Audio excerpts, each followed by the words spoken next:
Bonsoir les amis, bonsoir les passionnés, j'espère que vous vous portez bien. Bienvenue à JFarm, bienvenue au niveau de la chaîne de la production animale. Oui, puisque JFarm est une ferme agro-pastorale, nous ne faisons que de l'élevage. Notre objectif, c'est de parler de l'élevage, de faire de l'élevage et de montrer que lorsque vous avez un projet avec un peu de volonté et un peu de rigueur, vous pouvez mettre en place des industries de l'élevage qui vont vous permettre tout simplement de gagner de l'argent, d'accroître et d'embaucher des gens.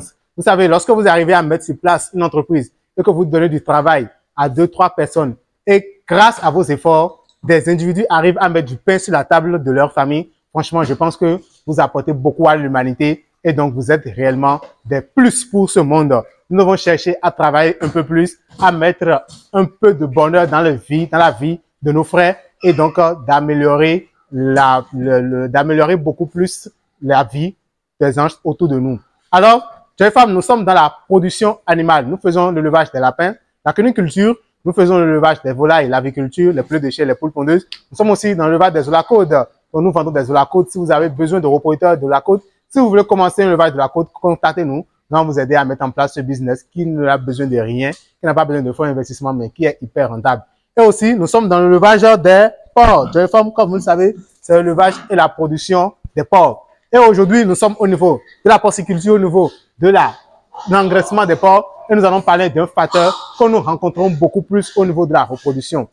La reproduction de JFarm se trouve sur son premier site. Nous sommes sur le second site où nous faisons de l'engraissement. Aujourd'hui, nous voulons parler de la crise des 3 semaines.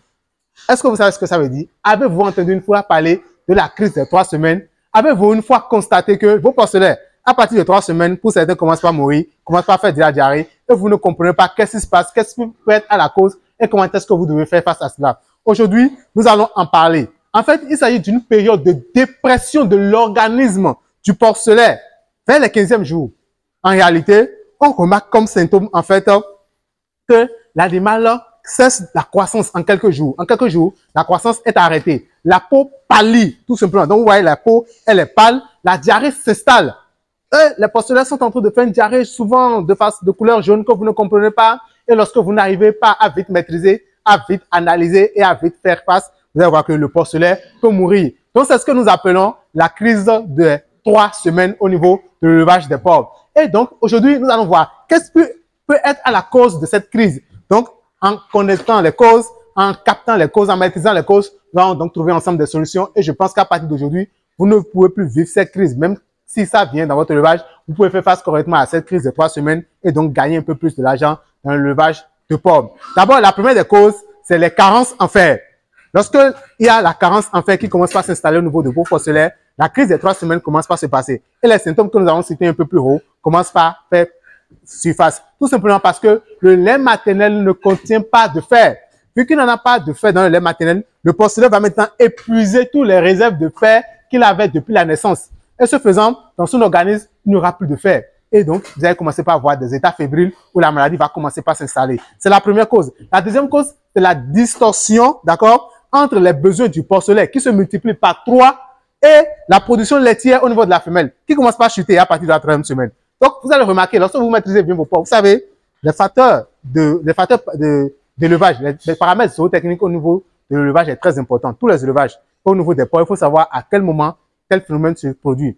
Vers la 3e semaine, au niveau de vos truies, la production laitière commence par chuter.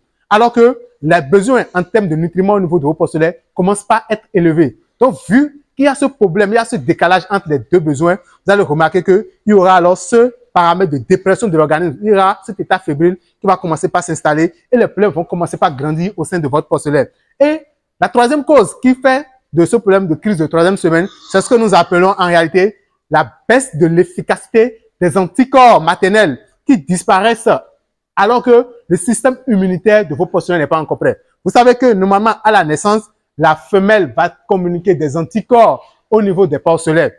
Ces anticorps vont les permettre de se protéger lors de leurs premiers jours de vie de porcelet. Les anticorps vont venir protéger nos porcelets. Donc, au fur et à mesure, les anticorps vont commencer par disparaître. Et normalement, ça devait laisser place au système immunitaire des porcelets qui doit faire face maintenant aux agressions microbiennes, qui doit faire face et donc se protéger l'organisme contre des problèmes pathologiques comme le problème sanitaire au sein de votre élevage. Vu que maintenant, nous sommes à un niveau où ce système immunitaire n'est pas encore au top et ne travaille pas correctement et que l'anticorps maternel est en train de disparaître au niveau des porcelaines, vous allez voir que les porcelaines vont encore entrer dans la phase de dépression, dans un état fébrile, et vous pouvez perdre beaucoup de porcelaines. Je vous dis que nombreux ce sont qui perdent les porcelaines à cette étape due à ce genre de diarrhée et à cette crise qui intervient généralement dans presque tous les élevages. C'est vous porciculteurs, vous éleveurs, qui devez savoir comment est-ce que vous devez gérer cette étape, qui est une phase critique au sein de votre élevage.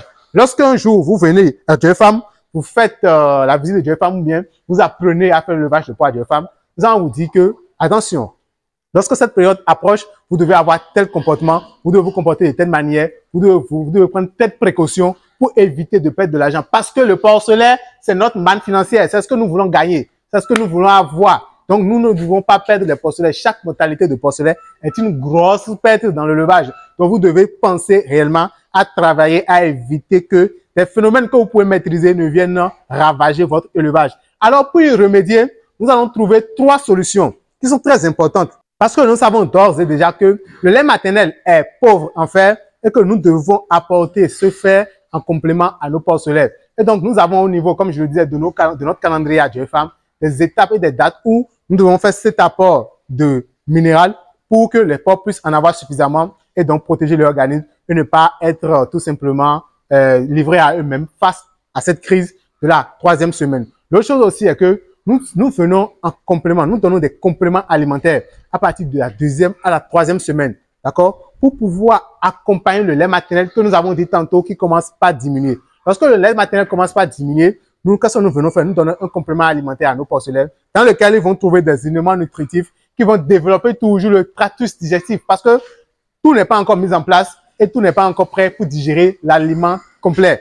Ainsi donc, nous apportons ces compléments alimentaires qui renforcent l'immunité de nos sujets et qui leur permet aussi de bien assimiler et de digérer l'aliment. Parfois aussi, nous séparons les porcelains pour les mettre dans une auge afin de distribuer de l'aliment granulé. Et donc la mère, la truie n'a pas accès à cette auge. Ce n'est que les porcelains qui y ont accès, qui mangent correctement cet aliment afin réellement de pouvoir satisfaire leurs besoins à cette étape physiologique à laquelle ils sont. Maintenant, la 3e solution que nous mettons en place, c'est que nous favorisons la prise de colostrum par le porcelain à la naissance.